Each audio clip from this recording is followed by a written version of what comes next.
नमस्कार मित्रांनो, आमच्या यूट्यूब चॅनलमध्ये आपलं स्वागत आहे। मित्रांनो, आज आपण बघूया मिशन टीईटी बॅच 2021 अंतर्गत जो काही टेस्ट सिरीजचा पेपर 2 6वी ते 8वी साठी घेण्यात आलेला आहे त्याचे आन्सर की स्पष्टीकरणासह या व्हिडिओच्या माध्यमातून आपण घेणार आहोत। यामध्ये बघू शकता मित्रांनो, सर्वप्रथम जे काही मराठी व्याकरणाचे या ठिकाणी 30 प्रश्न आहेत ते स्पष्टीकरणासह या व्हिडिओच्या माध्यमातून आपण घेत आहे।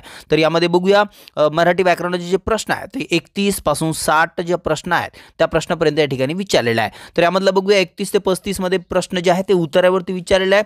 पुढील उत्तर वाचा आणि विचारलेल्या प्रश्नांची योग्य तो पर्याय निवडून उत्तरे लिहा। या ठिकाणी एक उत्तर दिलेले आहे, चिगऱ्या करवंदाच्या जाळीतून वाट काढत डोंगर चढतोय, पाठोपाठ चालताना शेंबाटीत अडकून शर्ट फाटला। तर या ठिकाणी अशा पद्धतीचा एक जो काही पॅराग्राफ आहे तो पॅराग्राफ या ठिकाणी देण्यात आलेला आहे आणि यावर आधारित काही 4 ते 5 प्रश्न या ठिकाणी विचारण्यात आलेले आहे। आता 4 ते 5 जी प्रश्न आहे त्याची उत्तर आपण घेऊया आणि बाकी जे व्याकरणावर आधारित आणि शब्दसंग्रहावरती आधारित प्रश्न आहे ते सुद्धा आपण या व्हिडिओच्या माध्यमातून घेत आहोत। तर यामधला जो पहिला प्रश्न आहे तो बघूया, चिगऱ्या आणि लेखकाला घनदाट अरण्यात कोणते जंगले श्वापद दिसले। आता कोणती जंगले श्वापद दिसले म्हणजे कोणते प्राणी दिसले। श्वापदचा अर्थ काय होतो, प्राणी दिसले, त्यांना जंगली प्राणी दिसलेत। तर या ठिकाणी अस्वल जो प्राणी आहे तो त्यांना दिसला होता। ऑप्शन क्रमांक ए अस्वल याचा या ठिकाणी काय असणार आहे, योग्य उत्तर असणार आहे। यानंतर समोरचा प्रश्न बघूया, नख शिखांत या शब्दाचा अर्थ काय। तर नख शिखांत म्हणजेच काय, तर पायाच्या नखापासून ते कपाळापर्यंत किंवा डोक्याच्या केसापर्यंत त्याला म्हणतो आपण। ऑप्शन क्रमांक सी याचा या ठिकाणी योग्य उत्तर असणार आहे। यानंतरचा प्रश्न, गुहा व लेणी यातील खालीलपैकी योग्य फरक निवडा। गुहा आणि लेणी यामधला फरक निवडायचा आहे। तर गुहा लेणीच्या तुलनेत निमुळत्या जागेत असतो, त्या असतो गुहा लेणीच्या तुलनेत निमुळत्या जागेमध्ये असतो। या ठिकाणी ऑप्शन क्रमांक डी याचं योग्य उत्तर आहे। यानंतरचा प्रश्न बघूया, 34 नंबरचा जो की या ठिकाणी पॅसेजवरच आधारित आहे, चिगऱ्याने जंगलातून जाताना कोणती अट घातली होती। तर चिगऱ्याने जंगलातून जाताना जो काही जंगलात प्रवास करताना मौन आहे ते मौन तोडायचं नाही अशा पद्धतीने या ठिकाणी चिगऱ्याने जंगलातून जाताना अट घातली होती। यानंतर समोरचा आणि शेवटचा या ठिकाणी प्रश्न आहे जो की पॅसेजवरती आधारित आहे, या उत्तरातील लेखन कोणत्या पद्धतीचे आहे, साहित्यिक, शृंगारिक, रहस्यमय आणि साहसी। तर या ठिकाणी रहस्यमय प्रकारचं जे लेखन आहे या उत्तरामध्ये देण्यात आलेलं आहे, त्यामुळे ऑप्शन क्रमांक सी याचं या ठिकाणी योग्य उत्तर आहे। आता करूया आपलं समोरचं जे सेशन आहे ते त्या सेशनला आणि जो काही मराठी व्याकरणाचे प्रश्न आहेत, आता इथून पुढे 25 प्रश्न आहे ते स्पष्टीकरणास आपण घेऊया। त्यामधलं बघूया या ठिकाणी पहिला प्रश्न, वाक्याचा प्रकार ओळखा, आपण संध्याकाळच्या सभेला जायला नको का। आणि दुसरं वाक्य आहे, आपण संध्याकाळच्या सभेला जायला हवे। आता पहिल्या वाक्याचा जर विचार केला, आपण संध्याकाळच्या सभेला जायला नको का, प्रश्नार्थक वाक्य आहे। पहिलं वाक्य काय, प्रश्नार्थक आहे। दुसऱ्या वाक्याचा जर विचार केला तर आपण संध्याकाळच्या सभेला जायला हवे, तर या ठिकाणी काय, होकारार्थी वाक्य आहे। म्हणजेच प्रश्नार्थक आणि होकारार्थी हे दोन वाक्य या ठिकाणी आलेले आहेत, त्यामुळे ऑप्शन क्रमांक सी प्रश्नार्थी आणि होकारार्थी याचं या ठिकाणी योग्य उत्तर आहे। यानंतरचा प्रश्न बघूया, खाली दिलेले 4 वाक्यातून व्याकरणदृष्ट्या अयोग्य असलेल्या वाक्याचा पर्याय लिहा। आता अयोग्य ओळखायचं आपल्याला, द्वंद्व व तत्पुरुष समास असलेले शब्द नामे किंवा विशेषण असतात, हे बरोबर असणार आहे। अव्ययभाव समास असलेला शब्द क्रियाविशेषण असतो, बरोबर आहे। बहुव्रीही असलेला शब्द विशेषण असतो, हे सुद्धा बरोबर आहे। आणि एका सामासिक शब्दाचे विग्रह वेगवेगळ्या प्रकारे करता येत नाही।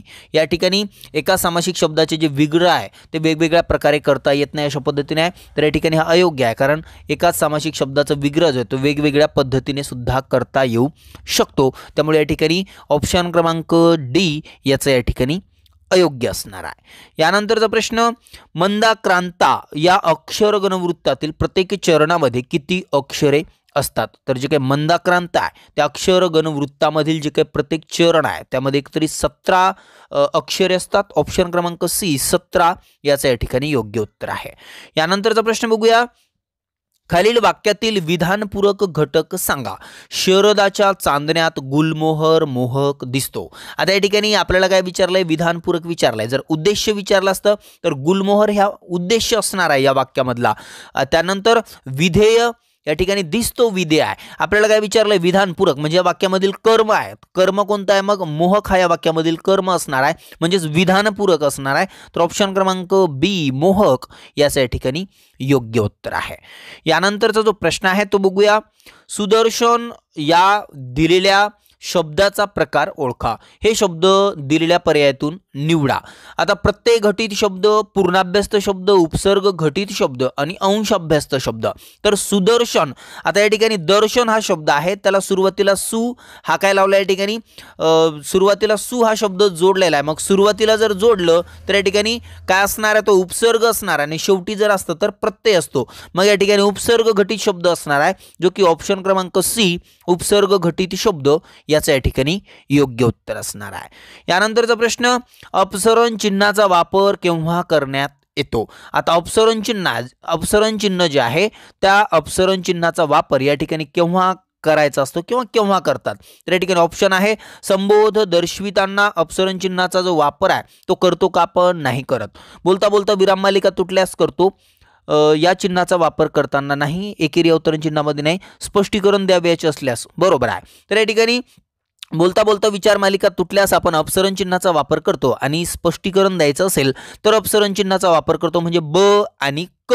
या ठिकाणी काय असणार आहे ब आणि हा शेवटचा आहे ड म्हणजेच ब आणि ड फक्त या ठिकाणी योग्य उत्तर असणार आहे. कारण अपसरण चिन्हाचा वापर आपण बोलता बोलता विराम मालिका तुटल्यास आणि स्पष्टीकरण द्यावयाचं असल्यास करत असतो.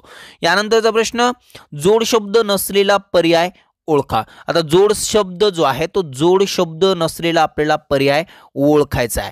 आता या ठिकाणी बघा टेबल खुर्ची, आदला बदल, सल्ला मसलत आणि सोने चांदी. तर या ठिकाणी बघा टेबल खुर्ची ठीक आहे हा जोड शब्द आहे. त्यानंतर या ठिकाणी जोड शब्द नाही आहे. आदला बदल, त्यानंतर सल्ला मसलत आणि सोने चांदी. तर या ठिकाणी टेबल खुर्ची आणि सोने चांदी हे जोड शब्द नाही आहेत परंतु आदला बदल आणि या ठिकाणी सल्ला मसलत हे काय तर हे या ठिकाणी जोड शब्द आहे. तर या ठिकाणी आपल्याला नसलेला विचारलाय तर टेबल खुर्ची आणि सोने चांदी हे जोड शब्द नाही आहेत त्यामुळे अ आणि ड बरोबर आहेत म्हणजे जोड शब्द नाही आहेत आणि बाकीचे पर्याय चूक आहेत. त्यामुळे ऑप्शन क्रमांक डी या ठिकाणी याचं काय असणार आहे योग्य उत्तर असणार आहे. यानंतर समोरचा प्रश्न पुढील शब्दाबद्दल शब्दसमूह असणारे योग्य उत्तर पर्यायी उत्तरातून शोधा. आता या ठिकाणी बघा अष्टावधानी कशाला म्हटलं जातं. ऑप्शन बघा 8 वेळ अवधान ठेवणारा नाही. समोर पाहणारी व्यक्ती चुकीचा आहे. अनेक गोष्टीत एकाच वेळी लक्ष देणारा आणि एकाच वेळी एक गोष्ट पाहणारा. तर अनेक गोष्टीत एकाच वेळी लक्ष देणारा त्याला म्हटलं जातं अष्टाविधानी. ठीक आहे. तर या ठिकाणी याचं योग्य उत्तर असणार आहे ऑप्शन क्रमांक 3 अनेक गोष्टीत एकाच वेळी लक्ष देणारा त्याला काय म्हटलं जातं त्याला म्हटलं जातं अष्टावधानी म्हटलं जातं त्याला. ठीक आहे अष्टावधानी. या ठिकाणी थोडीशी प्रिंट मिस्टेक आहे अष्टावधानी तर अष्टाविधानी झालं या ठिकाणी. तर अष्टावधानी म्हणजेच काय अनेक गोष्टीत एकाच वेळी लक्ष देणारा. यानंतरचा जो प्रश्न आहे तो बघूया. पुढील शब्दाचा अर्थ पर्यायी उत्तरातून शोधा. उपळी या शब्दाचा जो अर्थ आहे तो उपळी या शब्दाचा अर्थ शोधायचा आहे. जमिनीतून पाझरून निघणारा झरा, डोंगरातून कोसळणारा धबधबा, डोंगरातून उगम पावणारी नदी आणि नदीत जेथवर समुद्राच्या भरतीचे पाणी येते तेथवरचा भाग. तर या ठिकाणी जमिनीतून जो काही पाझरून निघणारा झरा असतो त्याला आपण काय म्हणतो त्याला म्हणतो आपण उपळी. ऑप्शन क्रमांक ए या ठिकाणी याचं योग्य उत्तर आहे. यानंतरचा प्रश्न स्वतःमध्ये कमी गुण असणाराच फार बढाया मारतो या अर्थाची म्हण शोधा. आता स्वतःमध्येच कमी गुण असणाराच फार बढाया मारतो. आता स्वतःमध्येच कमी गुण असणारा फार बढाया मारतो म्हटल्यावर या ठिकाणी काय उथळ पाण्याला खळखळाट फार. ठीक आहे ऑप्शन क्रमांक डी याचं या ठिकाणी योग्य उत्तर आहे. यानंतरचा प्रश्न बघूया. सन्निहित भूतकाळ असलेले वाक्य शोधा. सूर्य रोज उगवतो, मी उठतो तोच तुम्ही पसार. या ठिकाणी 2 क्रिया दाखवलेल्या आहे. या ठिकाणी जो काही सन्निहित भूतकाळ आहे तो सन्निहित भूतकाळ या वाक्यामध्ये आलेला आहे. तर एका वाक्यात 2 क्रिया जर दाखवलेल्या असेल आणि मी उठतो तोच तुम्ही पसार तर या ठिकाणी अशा पद्धतीने सन्निहित भूतकाळ असणार आहे. ऑप्शन क्रमांक बी याचं योग्य उत्तर आहे. यानंतरचा प्रश्न बघूया. द्वितीय विभक्ती खालीलपैकी कोणत्या नामाला लागली आहे. बैलाने, बैलाहून, देशाला आणि पाखरांच्या.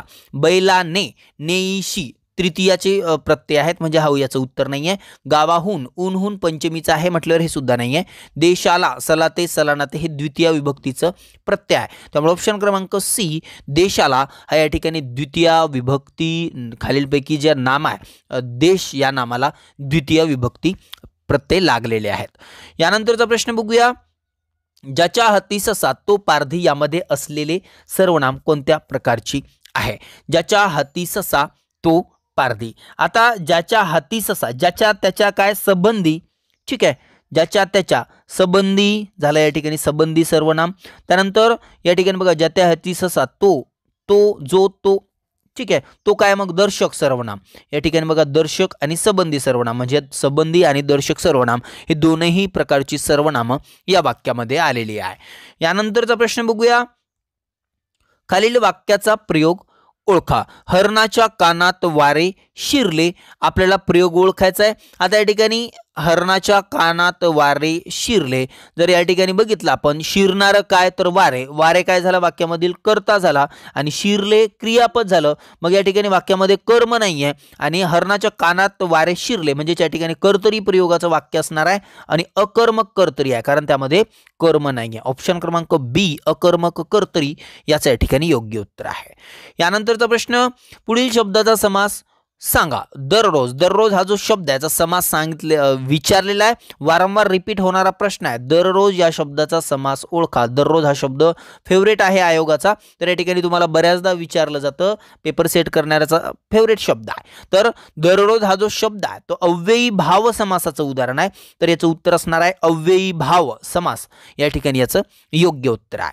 यानंतरचा प्रश्न, क, च, त, ट, प या गटातील व्यंजनांना काय म्हणतात? आता या ठिकाणी बघा क, त्यानंतर दुसरा जो गट आहे तो आहे क च्या नंतर च चा गट, त्याच्यानंतर ट चा गट, त्याच्यानंतर त चा गट आणि प चा गट.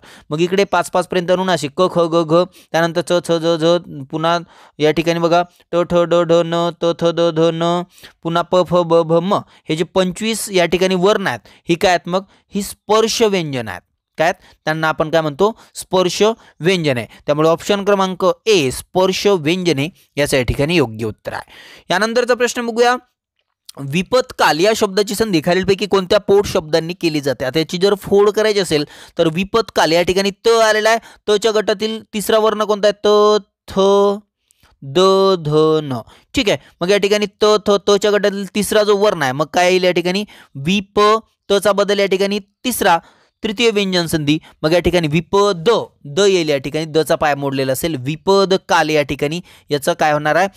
जो काही पोट शब्द आहे तो पोट शब्द या ठिकाणी विपद काल येणार आहे किंवा विग्रह याचा विपद काल येणार आहे. यानंतरचा प्रश्न बघूया. सुंदर स्त्रीचे रूप तेजस्वी मोत्यामुळे अधिकच खुलते या वाक्यातील कोणत्या शब्दाचे सामान्य रूप झाले आहे?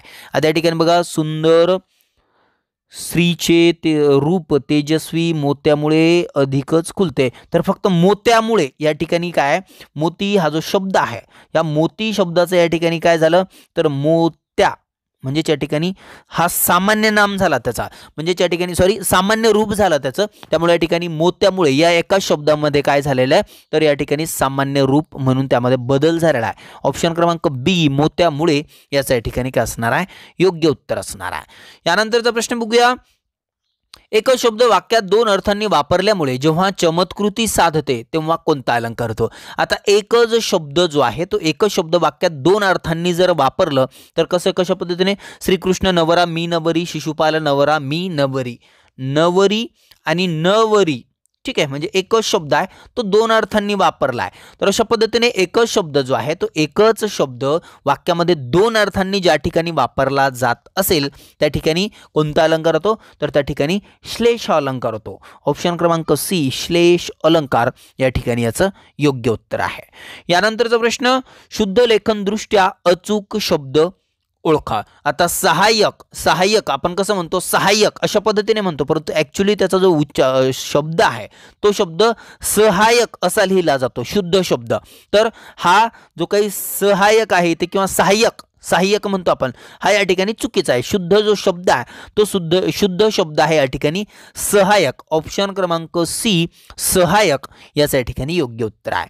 यानंतरचा प्रश्न, आपल्या वेळेची परिस्थिती बदलून तिला योग्य वळण देणारा त्यालाच काय म्हणतो आपण, त्याला म्हणतो युगपुरुष. आपल्या वेळेची जी काही परिस्थिती आहे ती बदलून तिला योग्य वळण देणारा तिला म्हटलं जातं युगपुरुष.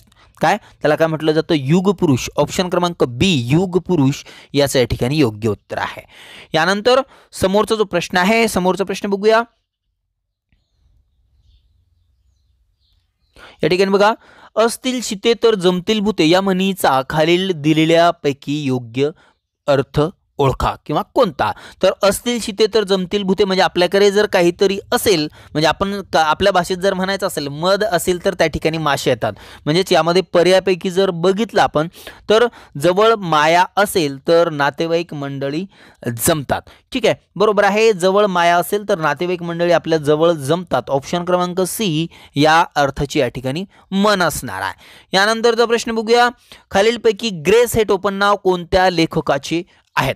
तर ग्रेस हे जे काही टोपणनाव आहे हे टोपणनाव या ठिकाणी ग्रेस माणिक शंकर गोडघाटे यांचं टोपणनाव आहे कवी ग्रेस. ऑप्शन क्रमांक बी माणिक शंकर गोडघाटे याचं या ठिकाणी योग्य उत्तर आहे. यानंतरचा प्रश्न बघूया.